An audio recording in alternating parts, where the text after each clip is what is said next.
Selamat malam, Assalamualaikum warahmatullahi wabarakatuh. Sugeng Dalu dan mohon maaf kita terlambat 1 jam. Makasih pada Mbak Diah, Mas Winde, Mas Bonet, Mas Tino. Kami terlambat karena ada beberapa tim kami yang dalam perjalanan keluar kota, termasuk saya, termasuk juga Mas Agung, sehingga terlambat 1 jam. Namun demikian kami tetap berusaha on air karena sesuai schedule yang sudah kita persiapkan. Apabila kita tunda-tunda nanti akan semakin panjang. Saya masih nunggu, jadi kita ngobrol sedikit, masih nunggu ke Mas Agung masuk. Ada salah seorang rekan yang tanya perbedaan Atlantis dan Lemuria. Mohon di scroll IG Live sebelum-sebelumnya. Kita sudah pernah membahas itu. Nah ini Mas Agung, akunnya lain ini. Coba ini. Stage Agung Bima, oke.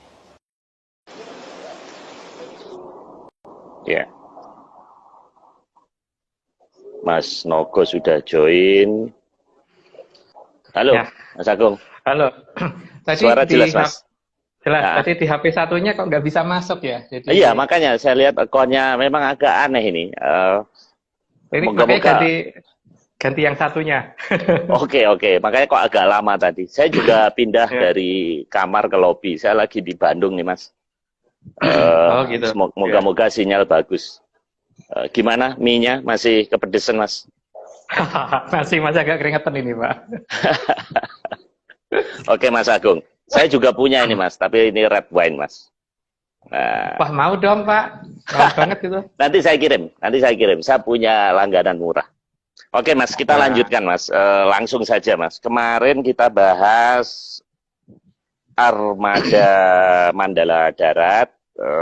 Yang episode 1, sekarang episode 2. Ini episode yang tayang yang ke-22. Kita selesaikan, Mas, malam ini yang Mandala Darat karena masih ada laut, udara, galaksi. Nanti nggak selesai-selesai. Ini slide berikutnya. Kemarin Maguwo, ini ada Kuta Tandingan. Ini apa, Mas, ya? Maksudnya? Kuta Tandingan. Nah. Itu ada daerah Kerawang itu, Pak, namanya Kota Tandingan. Dan di Kota Tandingan itu sudah atau kalau kata banyak orang di sana, itu nanti bahwa ibu kota negara kita nanti akan ada di situ nantinya. Nantinya. Dan itu berarti ada sesuatu yang sudah dipersiapkan dekat sana, tapi tidak bisa dilihat orang saat ini gitu. Di Kota Tandingan. Tapi ya itu kan kira-kira di lokasi itu ada apa, Mas? Ada keistimewaannya apa dibandingkan daerah lain? Kalau lokasinya sih, kalau yang saya perhatikan, yang pernah kita datengin atau kita coba ukur sudut perubahan mataharinya itu sekitar 3 km dari lokasi itu malahan ya. Jadi di lokasi itu memang ada sesuatu yang agak aneh sih. Kadang-kadang matahari kelihatan bergerak vertikal ke atas di jam-jam tertentu gitu. Jadi itu yang saya katakan sebagai wilayah yang berarti ini mungkin Kota Tandingan yang dimaksud gitu. Karena dengan berjalannya keadaan mungkin saja kan nama wilayah itu mungkin bergeser pelan-pelan gitu. Ini gara-gara merico ini, Pak. Jadi agak serak. Oke, Mas. Monggo diteruskan. Jadi asal ilmunya nggak hilang aja, Mas. Gara-gara merico ilmunya malam ini jangan hilang dong. Gimana, Mas? Jadi di lokasi itu, di daerah yang saya katakan tadi, itu memang di sana kadang-kadang kelihatan ada kendaraan mewah masuk, keluar, dan tidak bisa dilacak itu dari mana asalnya gitu. Karena di daerah sana itu kan sangat tidak mungkin masyarakat kalau misalkan mempunyai, ya mungkin ada yang kaya banget, mungkin ada ya, tapi masa iya sih ada yang sampai mempunyai kendaraan dengan harga yang sekian miliar gitu, kayak kendaraannya Pak Marius gitu loh. Di wilayah seperti itu gitu, daerah yang pedesaan yang sangat kecil wilayahnya, di mana jalannya juga masih banyak yang baru aja dibangun gitu. Tapi mobil-mobil itu sudah dari lama sering lewat situ, cuma masyarakat nggak ngeh aja gitu loh Pak. Dan itu kan aneh ya, kalau di daerah yang seperti itu kan seharusnya tidak ada kendaraan seperti itu. Yang kalau misalkan ketemu mobil-mobil yang wajar gitu, mungkin mobil-mobil yang kayak ini daerah mana Mas? Di daerah mana? Dekat kota Tandingan. Jadi masih agak ke timur sedikit, ke timur agak selatan dari kota Tandingan ada wilayah seperti itu, Pak. Jadi di mana di situ kadang-kadang ketika kita lagi lewat, loh ada kendaraan mewah, kalau kita ikutin nggak tahu gimana kita lupa, tahu-tahu loh kok nggak ada gitu. Dan Mas, kendaraan ini mewah itu kalau diuji dengan peralatan modern kira-kira ada memungkinkan nggak Mas? Supaya nggak kelihatannya mistis gitu. Ya memungkinkan banget Pak, sangat memungkinkan sekali. Jadi justru kan kita waktu itu pernah memberitahukan bahwa uji coba itu kalau bisa malah menggunakan peralatan yang sangat sederhana aja. Sederhana itu ya pistol air, batu dilempar, itu sederhana kan Pak. Kan kalau pistol ditembakkan gitu kan harusnya lintasannya seperti apa, jadi nanti kita pasang kamera dari samping untuk melihat lompatannya seperti apa gitu. Batu juga seperti apa. Kalau peralatan itu Mas Briagus yang kemarin itu yang punya alatnya itu yang pakai untuk Oke Mas, itu di daerah mana Mas itu? Dekat kota Tandingan, kira-kira 3 km dari kota Tandingannya, yang kita ini. Jadi kita tidak menemukan titik yang spesifik di kota Tandingan, tapi begitu 3 km sebelah timur agak selatan dari kota Tandingan, kita menemukan ada yang agak aneh di sana sih. Kota Tandingan itu di mana Mas? Kerawang. Oh. Kerawang Pak. Oke. Mas, kita teruskan Mas, nanti nggak keburu lagi. Ini ada lagi Kuta Kelambu, ini apa lagi nih Mas? Nah, di kota Kelambu juga dekat Kerawang, Pak. Namanya aja deh Kelambu. Kelambu itu kan artinya ditutupin, toh, Pak. Di Kelambu. Jadi memang ada sesuatu di sana kan. Jadi yang kita bicarakan ini kan sebenarnya tentang beberapa tempat yang sudah mereka persiapkan dan beberapa tempat yang mereka pakai untuk pos, markas dan sebagainya. Yang saat ini tidak bisa kita lacak gitu kalau dengan kondisi normal gitu. Kecuali kalau kita waspada dan kita orangnya usil seperti saya gitu, jadi kemana-mana bawa alat-alat yang kadang-kadang dianggap orang nggak wajar gitu, seperti pistol air gitu kan. Itu baru mungkin baca. Karena kalau pakai kompas atau ngeliat matahari mungkin kurang ini ya. Begitu matahari yang mendatar, tegak lurus gitu, jadi bukan parabol, itu mungkin memang agak jadi kurang inilah. Kurang. Kalau tidak merekam langsung dan itu kamera dipasang stuck cukup lama gitu, butuh memory card yang gede. Nah, Mas Agung dan tim itu bisa menemukan titik-titik yang dicurigai ada sesuatu kekuatan kosmis di situ itu dari mana, Mas? Dari penelitiannya, modelnya gimana? Menggunakan apa? Kok bisa tiba-tiba di situ gitu? Ada beberapa hal yang kita curigai ya. Jadi pertama ada dalam Serat Sahabat Kediri, ada beberapa nama wilayah yang disebutkan di situ, dan nama wilayah itu kadang-kadang tidak sama persis, tapi nama-nama itu kadang-kadang akan ada relevansinya ketika kita rubah bahasanya. Jadi di Babat Kediri misalkan masih diterjemahkan menggunakan bahasa Jawa kekinian, ada yang agak kawi sedikit. Tapi kalau kita kita cari padanannya dalam Sanskerta, ketemu nama desanya gitu loh. Misalkan seperti itu yang pertama. Terus yang kedua,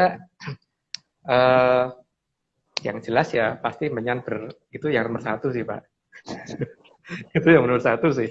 Karena langkah yang paling gampang itu kan, misalkan kita ada pusaka yang kita gunakan gitu. Kan tinggal kita tanya toh Pak, ini daerah kamu dulu pernah dipakai siapa? Dipakai di kerajaan mana? Terus buktinya apa, kerajaannya di mana, dan cara ngelihatnya gimana, dia pasti akan nunjukin. Itu baru pusaka ya, apalagi kalau bisa ketemu dengan pemiliknya gitu. Ya, seperti Pak Marius, kalau misalkan 3.000 tahun lagi ditanya sama anak yang hidup di 3.000 tahun lagi, kan Pak Marius akan memberitahukan dengan jelas di mana Jakarta, di mana Istana Negara pasti akan jelas. Walaupun Pak Marius bukan kepala negara kan. Jadi yang ditanya Pak, masalahnya kan saat ini diabaikan. Informasi dari sesuatu yang seharusnya malah bisa gampang diperoleh itu kan ketika kita bertanya dari sumber yang bisa diajak bicara. Tapi kan saat ini kan sumber yang bisa diajak bicara ini dianggap nggak ada. Yang tidak mampu komunikasi ya. Jadi ketidakmampuan komunikasi dan kemampuan bahasa yang paling utama. Oke. Ini masalah keris ini kita sesi khusus, Mas. Kita jangan bahas terlalu dalam, nanti nggak selesai lagi. Nah, ini berikutnya ini reok, Mas. Ini apa hubungannya, Mas? Dengan daerah-daerah tadi. Ya, reok. Kan ada banyak nama-nama wilayah dengan pasukan Mandala yang macam-macam gitu. Seperti tentara kita yang di Indonesia saat ini itu kan ada pasukan khusus, ada pasukan Denjaka, ada pasukan kavaleri kuda putih, ada pasukan grup mawar, gitu-gitu kan. Nah itu ada pasukan seperti itu. Dan itu pasti akan punya ininya sendiri, cara sendiri untuk mencoba untuk memberitahukan ke masyarakat bahwa mereka ada gitu. Ya, tapi masalahnya kan di sini memang kondisi mereka itu ada dua macam. Jadi mereka tidak seluruhnya ada manusia, tapi memang ya ada yang dari Ariloko yang mereka rekrut kan juga ada.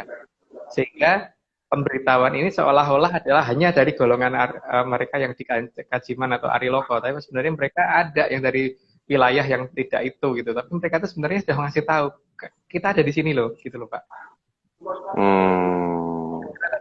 Yang basisnya ini kekuatan kita, misalkan Aji Senggoro Mantan gitu, Reok Montorogo wujudnya seperti itu. Kita ada di sini dan kita ada di daerah pegunungan. Kita di pegunungan yang bentuknya seperti itu, seperti yang digendong sama reoknya itu. Jadi itu yang harusnya mereka cari. Tapi kan masalahnya ketika ada salah penerjemahan ya, bahwa itu hanya menjadi sisi kebudayaan titik, gitu kan. Tidak untuk dilacak bahwa ini apa sih sebenarnya, apa di belakang ini semua gitu. Apa iya cuma batas di tradisi atau ada sesuatu yang disembunyikan di balik tradisi ini gitu. Betul. Bahkan saya dengar cerita seperti Kenarok dengan Empu Gandringnya, ternyata itu ada sesuatu yang disembunyikan. Memang selama ini kajian itu hanya budaya, Mas ya. Hanya cerita buat seru-seruan, tapi tidak mendalami dari sisi spiritualnya ya, Mas ya. Yang paling jelas ini Pak, misalkan ada pembahasan tentang beberapa mantra. Mantra itu kan password itu sandi. Sandi itu kalau misalkan mungkin bentuk bahasanya tidak mutu, tapi ya itulah sandi gitu loh. Seperti kalau kita punya komputer gitu, kita bikin password, misalkan passwordnya apa? Misalkan kita nasi goreng gitu. Ya memang apa namanya sandi itu enaknya yang bikin gitu. Jadi bukan kemudian itu harus diartikan, tidak. Tapi yang terjadi saat ini adalah kebanyakan orang mencoba mengartikan sandi tersebut sampai jadi tidak ada gunanya lagi gitu. Jadi ya seperti misalkan apa namanya Windows gitu. Kalau Windows itu dengan jendela sama artinya gitu, jendela gitu sama. Tapi kalau misalkan sandinya Windows kita tekannya jendela ya nggak akan terbuka. Jadi problem pertama itu ya. Jadi problem pertama itu filsafat itu sangat-sangat menurut saya ya karena beberapa hal yang saya perhatikan seperti penggunaan pusaka dan sebagainya itu rata-rata terbenturnya satu hal, bahwa ada masalah di mana kita itu yang seharusnya sandinya diketahui masyarakat jadi enggak gara-gara filsafat, jadi dibelokkan sangat jauh oleh filsafat gitu.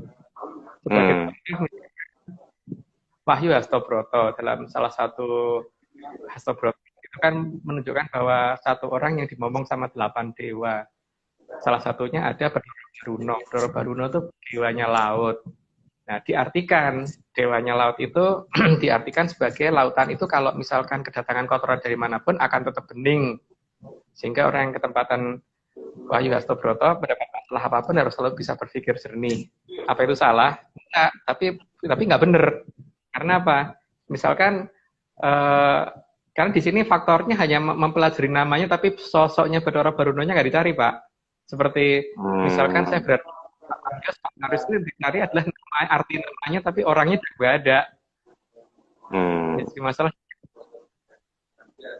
Jadi filsafat yang menurut saya paling membelokkan semuanya adalah filsafat. Jadi jangan belajar filsafat, kalau mau belajar jauh jangan belajar filsafatnya dulu. Nanti akan jadi makin jauh. Yang jelas Mas, kalau kita nonton reog, itu yang dilihat kan tarungnya, kemudian makan belingnya, kemudian tariannya. Jadi sebatas itu. Cuman Mas Agung melihat dari angle lain ya. Sebetulnya ini menarik ya untuk dikaji terus Mas.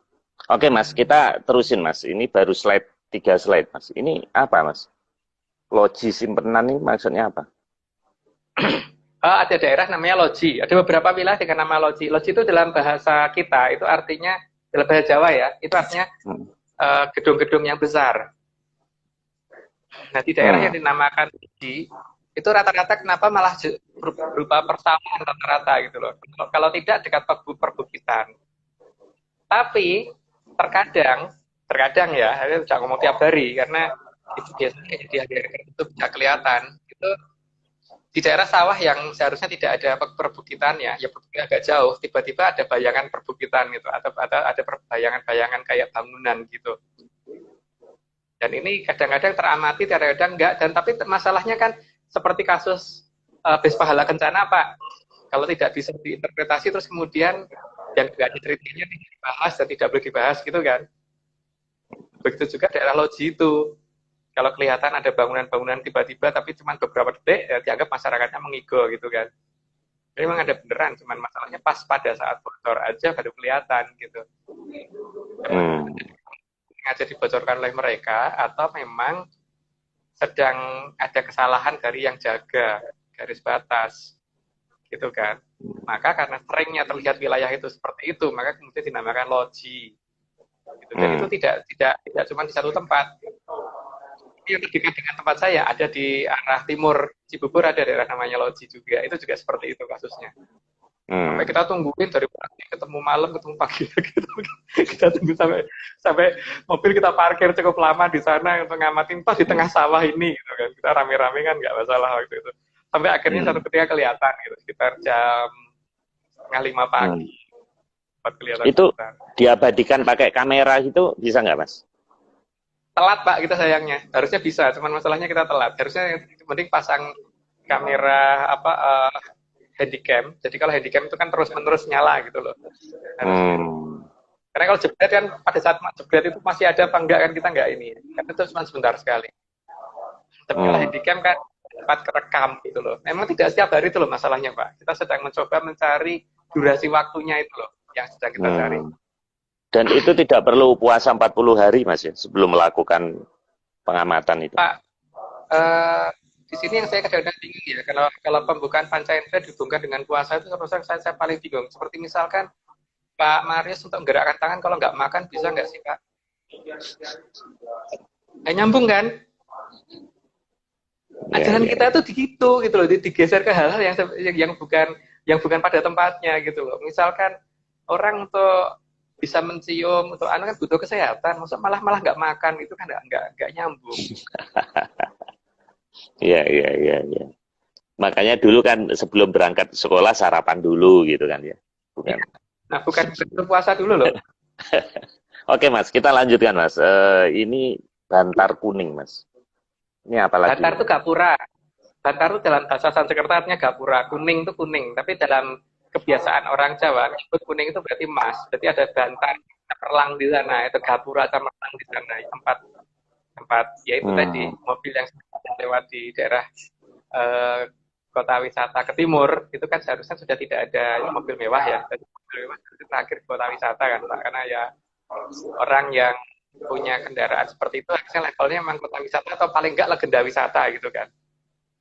Daerah yang di Cibubur kan itu paling timur ya, paling timur legenda wisata. Bahkan di perumahan sebelah timurnya lagi kan itu sebenarnya nggak ini ya. Kalau Avanza masih mungkin Pak, Avanza atau apa namanya Jimny gitu masih mungkin lah, atau mungkin Camry itu masih mungkin. Tapi kalau Range Rover seri 7 gitu udah aneh menurut saya loh. Kenapa mobil sih Mas? Mereka kenapa menggunakan mobil untuk masuk ke alam kita? Karena supaya tidak dicurigain kan Pak. Siapa yang akan curiga kalau mereka yang menggunakan kendaraan seperti itu? Nggak akan ada yang perhatiin. Kecuali kalau orangnya iseng kayak saya ya, mungkin mobil apa kalau ada kan mobil ginian ke arah sana gitu, ya saya ikutin. Itu rata-rata menghilang di daerah Bantar Kuning. Oke Mas, kalau ini Gunung Salak ada apanya nih Mas?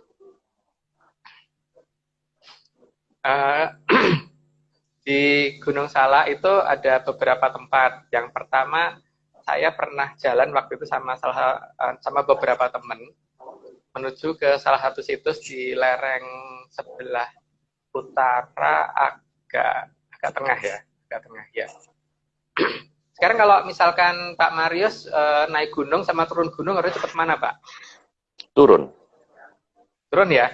Sekarang kalau naik gunung itu butuh naik, walaupun tidak sampai puncak ya, kita memang tidak sampai puncak, cuma menuju ke suatu situs. Suatu situs yang kita namakan sendiri ya, karena penduduk waktu itu kita tanya belum tahu namanya apa gitu. Naik gunung itu butuh waktu 1,5 jam, turunnya 3 jam tuh gimana Pak Marius? Padahal turunnya kita berlari-lari. Yang aneh nggak? Nah itu waktu itu saya ke sana itu dengan beberapa orang, ada yang bawa kamera, cuman sayangnya waktu itu kan saya sudah ngomong bahwa handycam itu tolong pada saat berangkat diarahkan ke depan, nanti pada saat pulang diarahkan ke belakang, supaya kita bisa membedakan mana wilayah-wilayah yang hilang. Karena pada saat berangkat pasti kita dibantu, tapi pada saat turun kita nggak akan dibantu, karena turun kan gampang, nggak buang tenaga banyak-banyak gitu loh. Berangkat kan berhenti, bentar istirahat gitu kan. Itu 1,5 jam, tapi turun sampai lari 3 jam. Kenapa tidak dilakukan penelitian kalau sudah mencurigai di satu tempat, kenapa nggak kita terus secara konsisten terus biar tuntas gitu loh Mas? Itu cuaca Pak. Problem pertama cuaca. Karena di pegunungan itu cuaca tidak menentu, yang pertama itu, dan ketahanan semua orang tidak sama, dan waktu itu mayoritas yang ikut perempuan. Jadi kita nggak berani untuk terlalu lama di sana. Yang pertama. Terus yang kedua, posisi parkir kendaraan. Posisi parkir kendaraan, kita tuh nitip di rumah orang. Kalau kita pergi terlalu lama, nggak enak juga sama yang kita titip di kendaraan. Ya, dengan masyarakat sekitar. Maksud iya ini naik berhari-hari, ntar malah disusul orang, Pak. Kita meneliti suatu wilayah, tapi nanti disusul orang karena dikira hilang di sana, gitu kan. Jadi banyak hambatan di situ, banyak hambatan yang sifatnya ini. Tapi minimal beberapa titiknya kita udah tandain dengan GPS lokasinya sini. Oke, berarti nanti perlu penelitian lebih lanjut. Mas Agung, ini sebelum dilanjutkan ada yang tanya, ini terpaksa harus saya break karena apa? Karena kan kita untuk memuaskan para pecinta Atlantis tetap akan kita layani walaupun ya tidak 100%, dan untuk membuktikan bahwa kita ini tidak ada skenario jadi pertanyaan akan kita jawab. Mau tanya Mas Agung, sejak kapan Atlantis menutup diri dari kita? Nah, ini gimana Mas kalau ada yang nanya kayak gini? 500 tahun yang lalu Pak, itu ada perjanjian, tapi bukan Atlantis dengan kita yang ada dengan perjanjian, tapi dengan Majapahit lah yang ada dengan perjanjian. Cuman alasannya apa saya nggak mau membuka di sini, karena ini bisa jadi sara nantinya. Jadi ada itu di perjanjian 500 tahun tentang Sabdo Palono Yoginggom. Yang penting bagi kita saat ini adalah bukan masalah bagaimana kenapa mereka menutup, tapi bagaimana caranya kita buka kembali kan Pak. Bagaimana kita membuka kebesaran, bukan kita mencari luka lama itu loh. Yang paling penting gitu. Iya. Kalau ada yang mau mencari alasannya kenapa, monggo silahkan. Jadi kita bagi-bagi tugas. Jadi mereka yang mencari alasannya kenapa, kalau kita mencari bagaimana cara membukanya gitu aja, biar nggak buang energi kita. Gitu.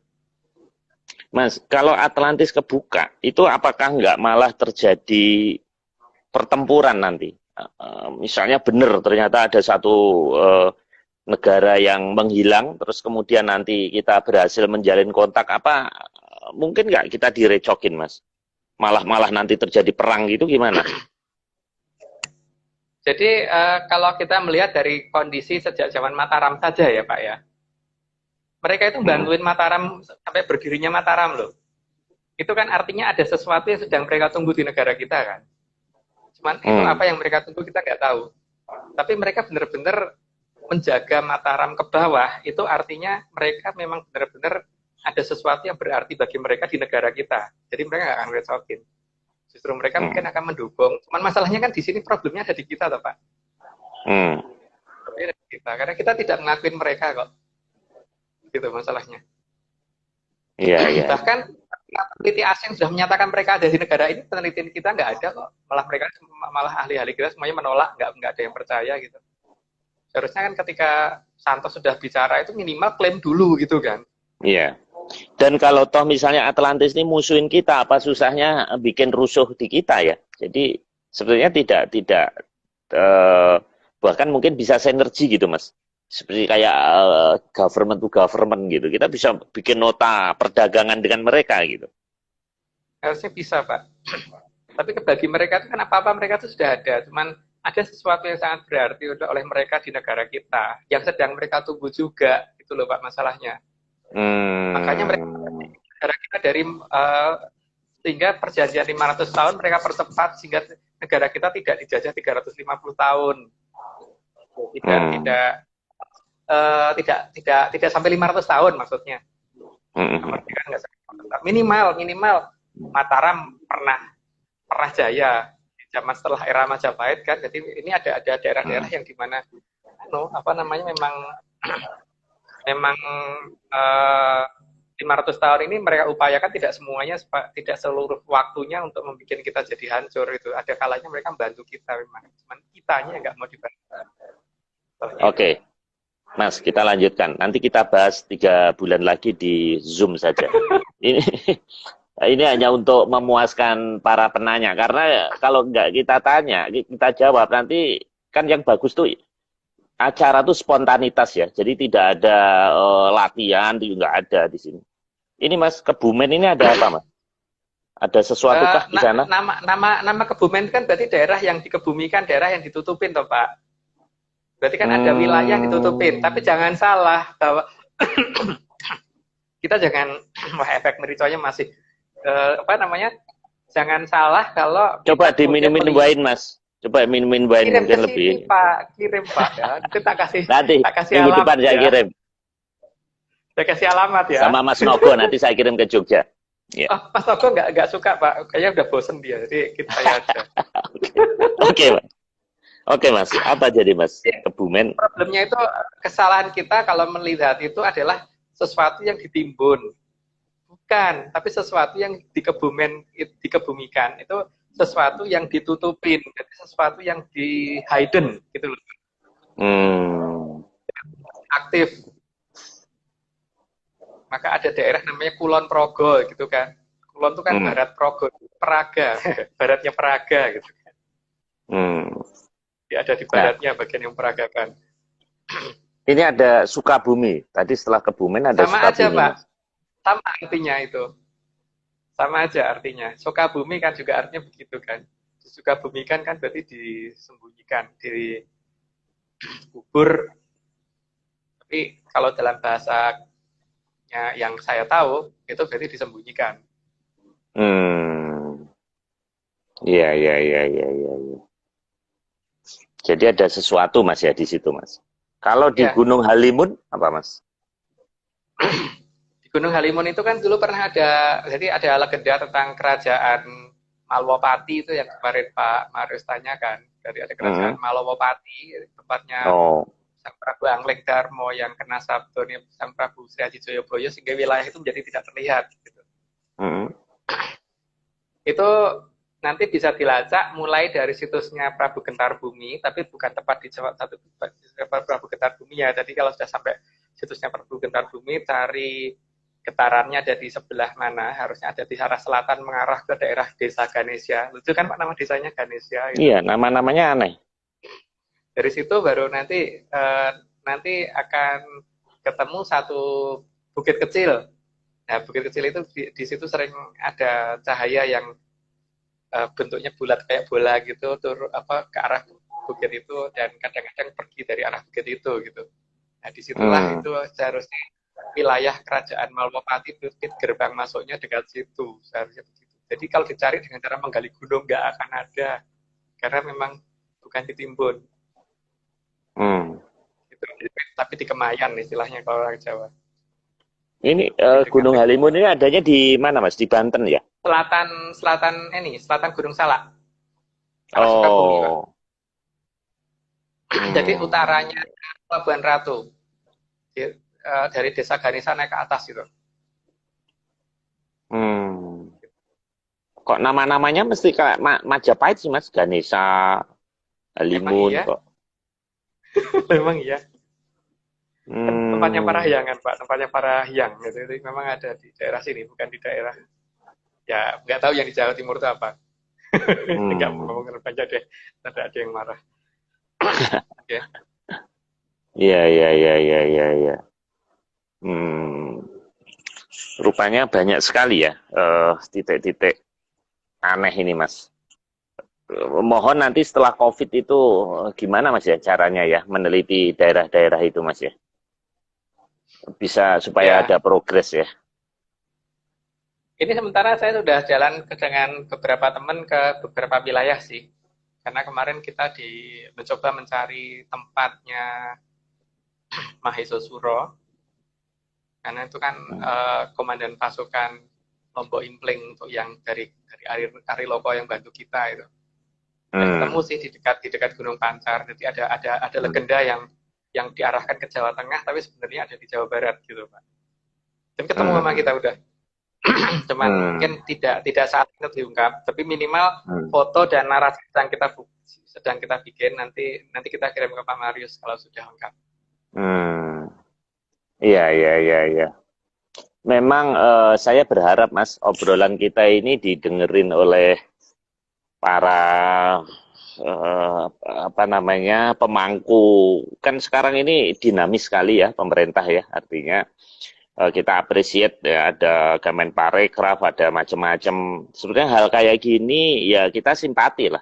Sebenarnya ini event ini upaya kita supaya ini saya pengen ngorek di otak Mas Agung dan timnya itu apa? Karena tidak ada yang bisa meneruskan. Nanti kalau tiba-tiba Mas Agung ditelan alien atau UFO ya ini siapa yang menerusin? Jadi saya sebetulnya pengen demikian sebanyak mungkin mendokumentasikan supaya apa yang Mas Agung punya itu terpapar di sini, walaupun mungkin kebenaran nanti waktulah yang membuktikan gitu.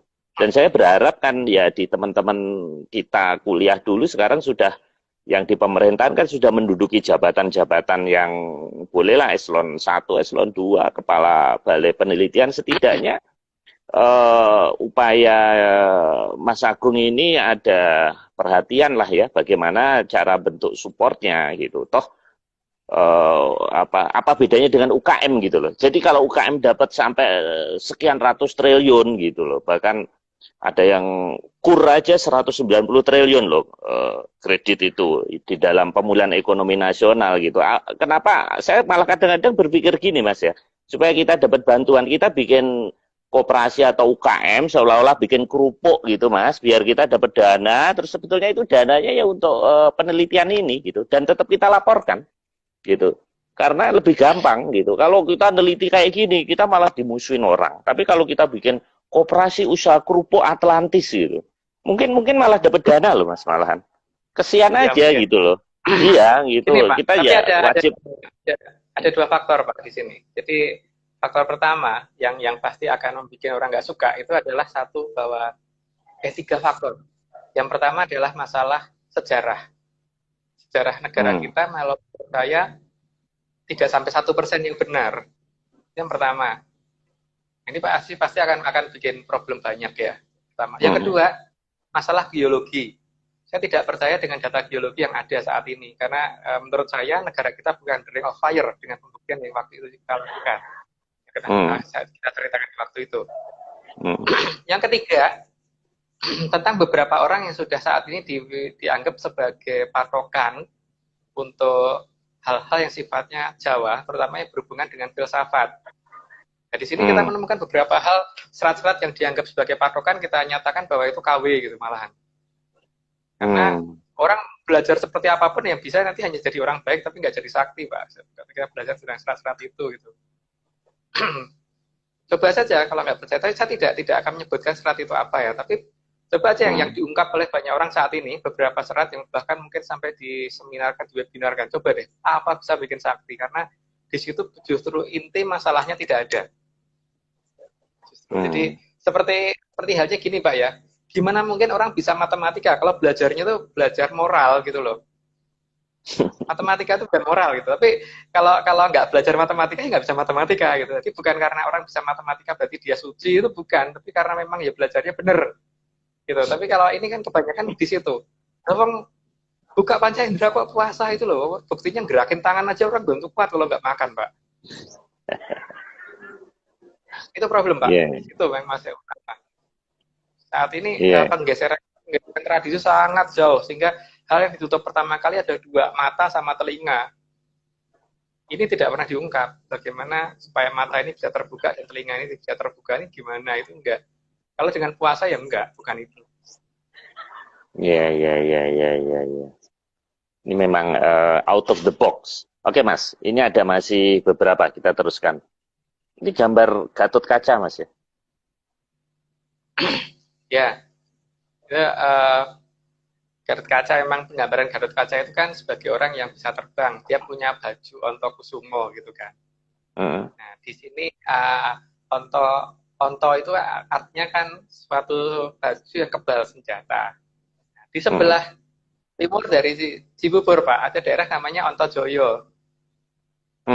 Jadi di Antajaya ini ada beberapa wilayah yang cukup aneh. Jadi kalau ke sana pokoknya kalau ke sana pasti akan menemukan daerah yang kayak gimana ya, setengah remeng-remeng, setengah gimana. Pokoknya kalau ke sana itu membuat kita jadi kayak terhalusinasi sendiri gitu loh. Jadi kayak ada dengung sesuatu yang membuat kita jadi menuju ke suatu wilayah yang aneh gitu loh. Ada daerah namanya Antojoyo, terus nanti ada daerah namanya Buana Jaya dan sebagainya. Nah, di sini masalahnya yang kita ini kan adalah Ontojoyonya ini, karena di situ kan berarti kan emang ada daerah tempat penyembunyian itu, penyembunyian pasukan Ontojoyo itu. Pasukan Mandala itu salah satunya itu. Seperti TNI namanya Mandala gitu. Nah, sekarang TNI AD, ada apa-apa kan banyak Pak. Nah, itu sekarang kan ada divisi Ontojoyo, ada divisi yang Senggoro Macan dan sebagainya, macam-macam. Ya, arti Mandala sendiri sebetulnya apa Mas? Pasukan khusus. Harusnya pasukan yang terpimpin. Makanya di sini emang hal-hal seperti ini harus dicari. Jadi tidak hanya diem, tidak hanya kemudian sejarah nyatakan nggak ada ya nggak ada. Ya jangan. Jadi sejarah nggak ada, cari. Coba tahu sejarah salah, gitu kan? Harusnya kita begitu. Dan cara nyarinya juga harus menggunakan cara-cara yang digunakan orang zaman dulu gitu. Jadi kalau mereka menyembunyikan dengan cara seperti itu, ya berarti kita harus melacak dengan logika yang waktu itu mereka lakukan. Jangan kemudian menggunakan logika yang ada saat ini, nggak akan kena. Kan dengan posisi matahari terbit, dengan cara mengukur kompas, dengan cara nembakin pistol air kayak orang gendeng aja mas, trot gitu. Begitu loh, ini kok harusnya lurus ke sana sih, agak jauh kok ini cuma gitulah. Itu langsung di situ kita harus berhenti agak lama gitu. Oke Mas, ini gamelan. Apa Mas hubungannya dengan armada Mandala Darat Mas? Di atas gamelan itu kan ada nogo Pak. Dan di ukiran-ukirannya pasti ada nogo. Ada ini memang. Nah, nogonya pakai ini semua kan. Kalau dalam bahasa Jawa itu olor. Dan olor itu biasanya yang digunakan Raja Mataram untuk ketemu dengan raja yang di sana, ratu yang di sana, gitu, yang jemput. Nah, biasanya olor itu diundang dengan beberapa hal, salah satunya dengan gamelan, gitu. Makanya untuk mengingatkan masyarakat, untuk mengingatkan generasi di bawah ini, gunakan ini supaya olor bisa olor tuh biar ngerti koordinat kita ada di sini sehingga mereka dia jemput kemudian dibawa ke sana, dikembalikannya lagi di situ. Gitu. Ya. Itu ada ininya, makanya di Keraton Taman Sari kan juga gitu, di depannya pasti ular naga 2 kan. Semua gamelan kan di pelangkan pusoko dan sebagainya gitu kan. Di pelangkan itu tempat naruh keris, naruh tombak, naruh payung dan sebagainya itu. Di bawahnya kan pasti ada naogonya, Pak. Karena memang itu yang kenapa jenis binat apa spesialnya nogo ini, Mas? Pertama, dia ditakutin orang. Jadi biar tidak semua orang yang berani dekat. Yang pertama itu. Terus bentuk badannya yang licin, yang cukup besar, itu bisa menghalangi gelombang laut kiri kanan. Sehingga ketika gerbang jalan masuk itu diarahkan menuju ke daratan kita, sehingga seperti HB9 waktu itu mobilnya bisa terbang di atas air karena ditarik dari sana kan. Tapi ombaknya kanan kiri dijaga sama itu. Itu kan penggambarannya dari Taman Sari, Pak. Untuk masuk Taman Sari harus pakai itu gitu kan, kanan kirinya gitu. Iya. Itu Pembayun temannya Pak Marius pasti punya cerita dari eyangnya ya. Pak D-nya AB9 itu. Iya. Karena kalau HB9 ke sana pasti pakai. Iya. Dan kalau keris pun itu sebetulnya nogo juga, Mas ya. Hewan yang dipilih kalau keris itu sebenarnya lo-nya itu nogo, Mas ya. Tergantung, Pak. Tergantung, tidak semuanya. Tidak semuanya. Ada yang iya, ada yang tidak. Kalau seperti Nogo Sosro, namanya sudah Nogo Sosro, ya iya. Tapi kan tidak semuanya. Kalau misalkan Kebo Lajer, itu kan nggak mungkin, Pak. Namanya sudah Kebo. Terus Kebo itu kan nggak mungkin. Kebo Skutrem itu kan nggak mungkin. Pakai Iya, Mas, kalau mereka itu Atlantis ini mempunyai teknologi tinggi, manusia modern, tapi simbol-simbol yang muncul di dunia kita kok sepertinya hal-hal yang berbau mistis dan bukan modern ya, bukan modern dalam arti misalnya nogo, wayang, terus hal-hal, terus nama-nama kok selama ini kan sesuatu yang modern itu kan nama-namanya sophisticated gitu, namanya yang seperti bule-bule itu yang di film-film yang diceritakan itu sebetulnya gimana, Mas? Kenapa mereka hadir di hadapan kita seolah-olah bukan seolah-olah memang yang kita pahami seperti hanya di wayang, itu kan kelihatannya kan kuno, Mas itu. Itu gimana, Mas, penjelasannya? Karena memang tidak semua orang mereka izinkan untuk ke sana, Pak. Jadi supaya mereka diabaikan oleh mayoritas masyarakat kita dulu. Tapi mereka tetap menjaga dengan beberapa kepala negara di zaman tertentu, gitu kan. Nah, untuk yang bisa berhubungan dengan mereka pasti tidak akan ngomong itu primitif, tidak akan ngomong itu kuno, karena ngerti di sana seperti apa. Tapi kalau misalkan dalam penggambaran di luar itu sangat jelas, maka pasti mereka juga akan terganggu, Pak. Minimal seperti itu. Nah, sekarang gini aja, Pak. Kalau misalkan mereka kuno, yang pertama, apakah log sinyal yang diarahkan ke Gunung Lakon di Bandung itu, yang sekitar 28 kHz, yang dari atas ke bawah itu apakah itu bisa dilakukan dengan tradisi kuno? Itu gelombang elektromagnetik yang continue, discontinue maksudnya. Bukan continue, discontinue. Yang pertama. Terus yang kedua, apakah bisa dilakukan apakah ini ya, apa namanya, kalau mereka itu hantu, apakah butuh terowongan seperti Taman Sari? Enggak kan, Pak? Iya. Ada sesuatu yang memang mereka tutupin, bahwa mereka tidak pengen dianggap ada dan sebagainya, itu ada memang. Tapi masalahnya kan, bagaimana kita peka aja apa enggak sih terhadap mereka saat ini gitu. Mas Agung, ini teknologi 5G konon itu kan luar biasa nantinya. Bahkan konon ada yang cerita ahli yang bilang bahwa COVID pun itu nanti akan bisa di setel dengan teknologi, bisa di apa namanya semua apa bahkan otak manusia pun itu nantinya akan bisa dikontrol dengan sinyal. Nah, saya ingat Mas Agung di pembahasan beberapa hari yang lalu, beberapa minggu yang lalu bahwa ada aktivitas apa namanya di Cilacap itu ular-ular. Terus kemudian teori Mas Agung bahwa apa hujan apa kilat segala ini nantinya mendung segala bisa diciptakan dengan bukan dengan sekarang menyebar unsur-unsur kimia tapi dengan sinyal yang menggerakkan itu gimana Mas? Sangat mungkin, Pak. Sangat mungkin. Tapi untuk itu teknologi mereka sudah ada sih.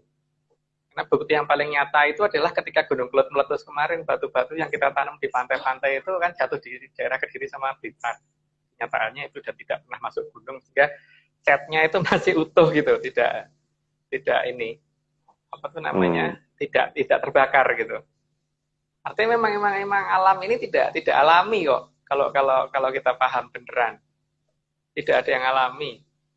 Jadi mereka ada di bawah kendali dan salah satu pengendalinya adalah mereka saat ini yang saya tahu itu.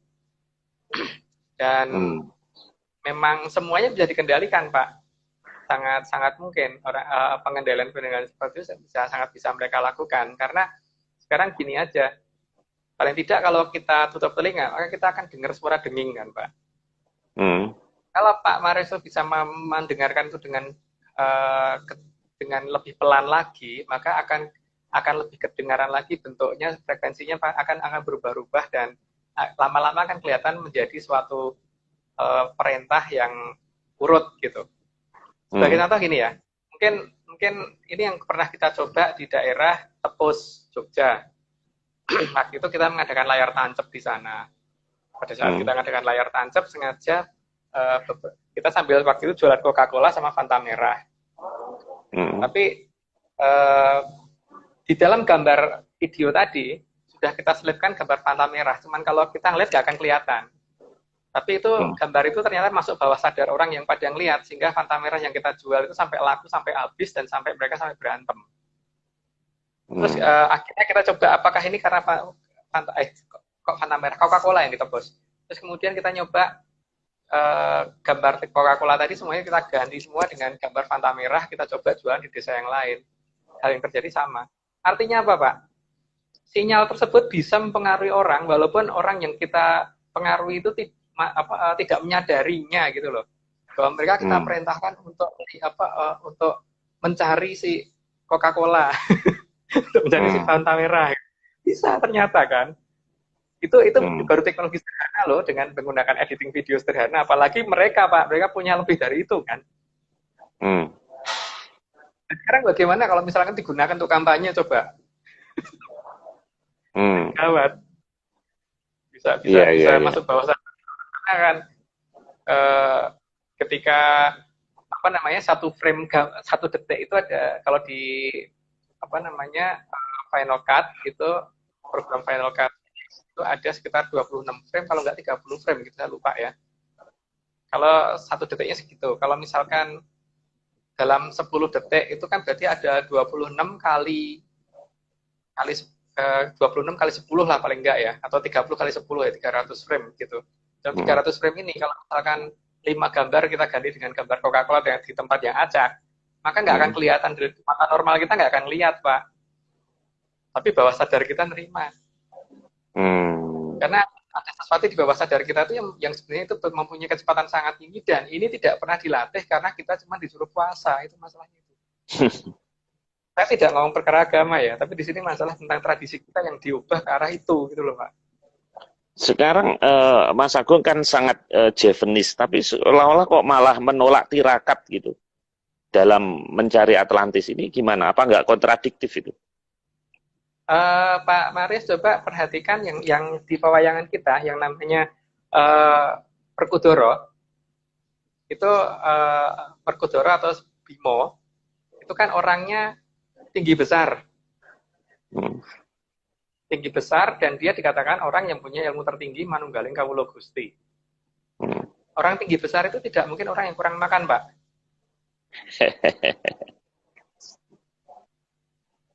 Iya kan? Iya, iya, iya, iya, iya. Saya tidak anut tirakat, tapi di sini titik awalnya bukan itu kok, itu loh masalahnya. Hmm. Jadi belajar moral penting, ya Pak ya. Hmm. Tapi itu bukan matematika. Gitu. Jadi kalau tidak bisa matematika karena belajarnya moral, itu bukan karena orangnya kurang suci atau karena orangnya kurang prihatin, bukan. Apalagi kalau misalkan mau belajar matematika, tapi latihannya apa yang dipelajari pelajaran moral plus puasa, nyambung nggak Pak? Nggak kan? Yang Ya. terjadi saat ini seperti itu. Dan itu terjadi di semua wilayah kita. Jadi ini meleset semua dari apa tradisi awal. Tradisi kita bukan itu gitu loh sebenarnya. Makanya Perkudoro kan Oke. badannya tinggi besar, bukan orang Ya. kurus. Ya. Oke, Mas, masih ada 3 slide, masih 11 menit. Kita selesaikan dulu, Mas. Oke, Pak. Ini ada kelompok, Cabe-cabean. ya, capek-capean. Apa, Mas, ini, Mas? Maksudnya, Salah satu pasukan kita namanya Lombok Impling, Pak. Itu pasukan paling khusus.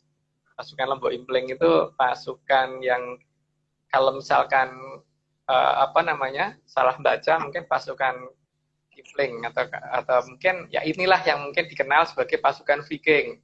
Lihat Pak ya, hmm, Inggris pada saat sebelum didatangi pasukan Viking itu mereka tuh masih menggunakan pakaian dari kulit, terus masih seperti orang sangat primitif Inggris dulu. hmm, Tapi setelah kedatangan pasukan Viking, mereka nyebut pasukan Viking itu pasukan yang datang dari jauh dan kemudian mereka kalau mengadakan serangan sangat cepat dan mereka membuat Inggris jadi berubah tradisinya waktu itu. hmm, Kemudian ini disalahgunakan oleh orang-orang di Skandinavia dengan menggunakan seragam yang hampir mereka katakan hampir mirip. Terus kemudian mereka menjadi bajak laut. Nah, kalau kita perhatikan antara orang Skandinavia sama orang Inggris di waktu dulu, itu seharusnya tradisinya tidak jauh beda. Sehingga ini pasti hmm. bukan orang dari Skandinavia. Tapi lihat dari cara orang apa Viking ininya tuh ada Ya. tanduknya gitu kan. Hmm. Coba Pak lihat beberapa nama nenek moyang kita ya. Ada Maheso Kanigoro. Maheso itu apa Pak? Kebo ya. Mahesa, ya, Kebo. Ya. Ada Maheso Pangarso. Ada Mahesa Maheso Jenar. Kenongo. Itu ada apa Prabu Munding Wangi. Munding itu kan juga artinya kebo kan ya kalau nggak salah. Ada ya itu nama-nama seperti itu menunjukkan nama-nama yang ada di negara mana sih gitu loh. Ada di negara kita kan. Dan itu mereka menggunakan pakaian kayak gitu. Berarti kan itu mereka sengaja meniru kan. Hmm. Viking yang Viking KW gitu loh Pak. Hmm. Cuman nama aslinya sebenarnya Lombok Impling karena salah sebut aja. Jadi berubah menjadi Hmm. Viking gitu. Oke, Mas, kita lanjutkan. Masih ada 2. Ini Sugriwo Subali, Mas. Ya, itu ada. Jadi pasukan itu tidak hanya pasukan yang yang menggunakan istilah pasukan bertanduk, tapi juga ada pasukan Wanoro. Wanoro itu kera. Makanya Hmm. kalau misalkan daerah timur Cibubur, Pak, itu daerah sana itu daerah pegunungan yang gersang. Dan di sana itu monyetnya banyak. Ada yang setinggi orang gitu. Kalau kita nggak waspada bisa diganggu sama mereka beneran. Kalau nyerang bahaya. Jumlah mereka banyak. Cuman problemnya adalah makanannya apa? Mereka nggak ada tempat makanannya mereka nggak ada. Tapi mereka ada yang gede-gede loh, Pak. Artinya kan mereka itu mungkin ada di wilayah yang dikatakan daerah yang tertutup tadi, entah Kota Kelambu, entah daerah yang dinamakan kota tandingan yang asli, atau daerah loji yang asli, dan sebagainya gitu kan. Mereka lepas dari sana, terus kemudian ditarik balik ke wilayah mereka lagi gitu.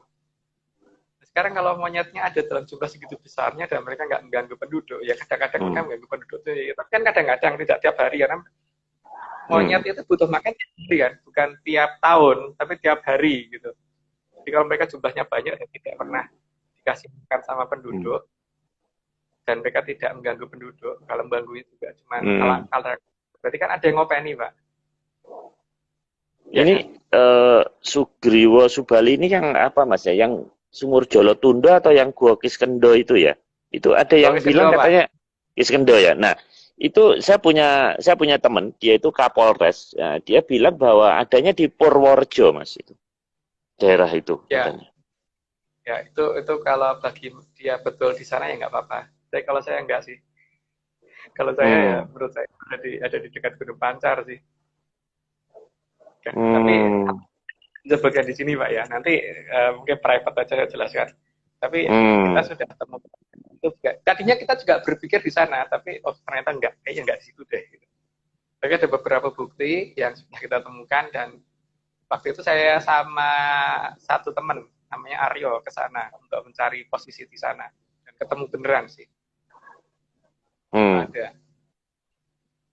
Oke. Ya, jadi wayang ini pasukan Mas ya. Jadi pernah ada ya dulu pernah eksis ya di bumi Nusantara ini. Ada, betul-betul ada itu. Itu bukan hanya dongeng. Gitu. Bukan karangan dia, bukan dongeng. Bukan. Kalau untuk orang India mungkin benar cuma karangan, karena terjadinya di sini.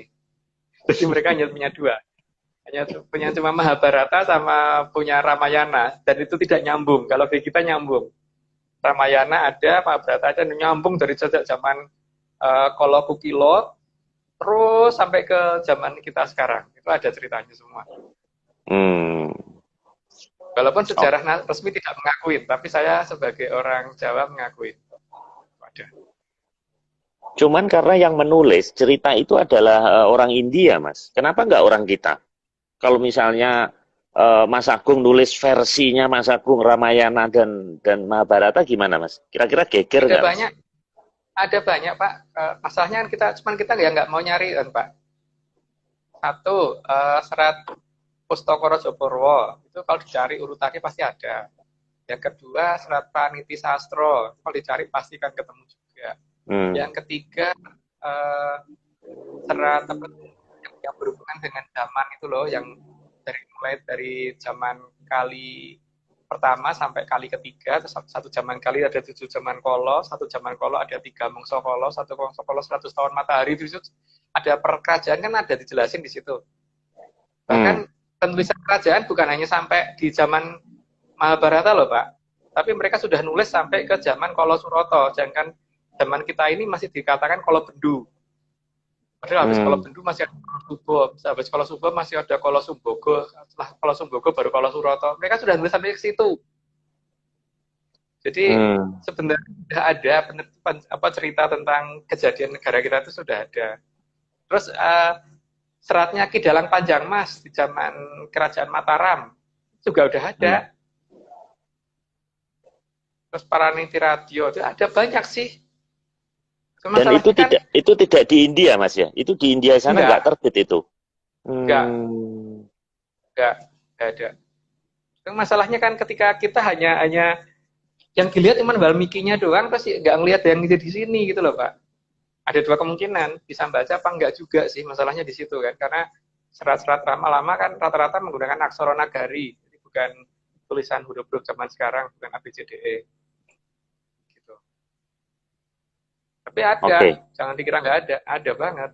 Waduh. Ini pekerjaan besar ini. Ini nggak mungkin dilakukan oleh Mas Agung yang jam 10 baru makan mie panas tadi ya. Masa seorang peneliti Atlantis 5 menit sebelum live masih makan mie panas ya, gimana mau ketemu ini Mas? Waduh ini. Oke Mas, ini terakhir ini Nusa Kambangan. Ini apa Mas? Di Nusa Kambangan itu ada satu tempat namanya Gua Lindu. Nah, di Golindo itu dalam beberapa cerita kuno, terutama di Serat Kandang Ringgit Purwo, itu ada cerita tentang Sang Prabu Lidopotapati yang waktu itu ketitipan oleh Bathara Wisnu untuk membawa ininya Kembang Wijaya Kusumanya Bathara Wisnu gitu loh.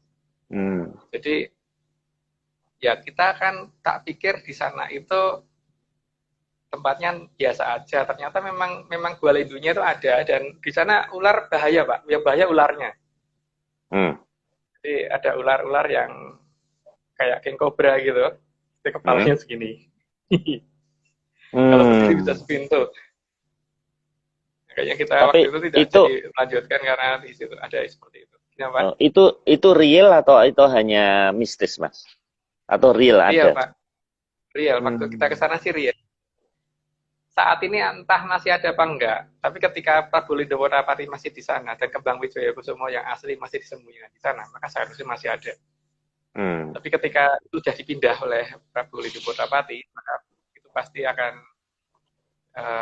ular itu juga akan mengikuti di mana tempat untuk itu disembunyikan, karena dia tugasnya jaga itu, tidak diambil oleh sembarangan orang, karena itu punya Bathara Wisnu. Lagi versi orang Jawa, bukan kalau orang ini Bathara Wisnu versi orang Jawa, versi wayang Jawa. Gitu. Oke. Mas, jadi armada Mandala Darat ini sebetulnya banyak sekali ya. Minggu depan kita laut, Mas ya, cerita tentang laut ya, Mandala Laut ya. Oke.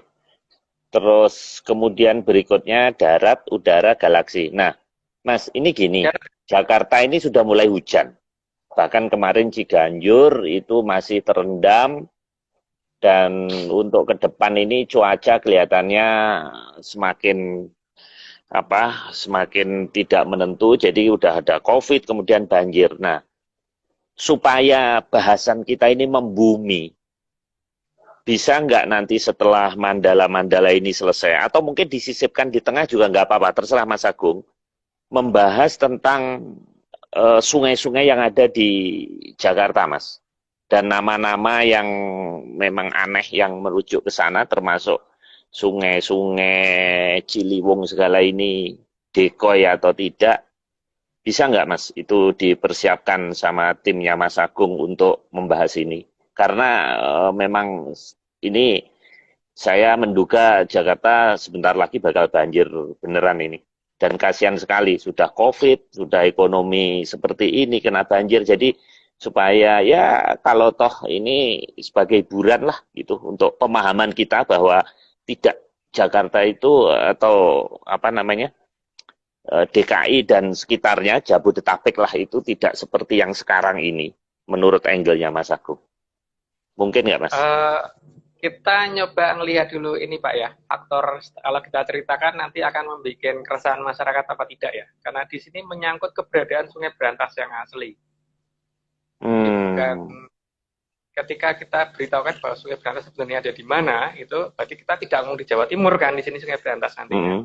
Jadi apakah nanti akan membuat suatu polemik yang ini, makanya sebenarnya kita sudah setuju sih kalau ibu kota segera dipindah gitu. Tapi masalahnya kan ketika ini kita ungkapkan, bisa kontraproduktif nggak dengan acara ini gitu loh. Nantinya malah banyak orang marah-marah dan sebagainya, walaupun nanti kita benar gitu kan. Walaupun pada akhirnya nanti kita benar. Oke, Mas, mungkin diturunkan levelnya, seperti dulu Mas Agung pernah bahas bahwa banyak nama-nama air ya, seperti kayak rawa buaya, kemudian pintu air Mas, nama-nama itu kan nama-nama bendungan hilir. Jadi kalau ngelihat itu berarti ya jangan heran kalau Jakarta memang banjir. Seperti juga pakar budaya kita juga pernah, pakar Betawi ya, waktu itu pernah menceritakan seperti itu. Tapi dari angle Mas Agung, karena ini sebentar lagi banjir, jadi saya pikir kita perlu tahu lah gitu. Setidaknya struktur geologi Jakarta ini seperti apa menurut versi Atlantisnya Mas Agung. Ya, sebenarnya kalau bendungan Waringin Sabto ini diaktifkan kembali itu problemnya akan teratasi. Cuman masalahnya kan di sini kalau kita ungkapkan keadaan yang sebenarnya, nanti ketika tahu bahwa Sungai Berantas yang lebarnya 8 km lebih ini ada di dekat tempat kita, nanti yang ada jadi masalah kayak kontraproduktif ya Pak. Atau mungkin kita cari waktu kita bicara private dulu untuk kita bicarakan bahwa ini layak dibicarakan yang mana gitu. Oke. Video call atau Ya. apa gitu. Ya. Tapi kita selesaikan Mandala dulu nggak apa-apa sih Mas. Cuman supaya rekan-rekan ini juga jadi topik kita ini setidaknya solusi sih enggak, tapi ya inilah angle lain lah gitu. Oke Mas, ini sudah jam 11, saya udah diusir dari lobi hotel karena wifi-nya mau dimatiin mungkin. Jadi kita sudahin Mas ya. Kita sambung minggu depan.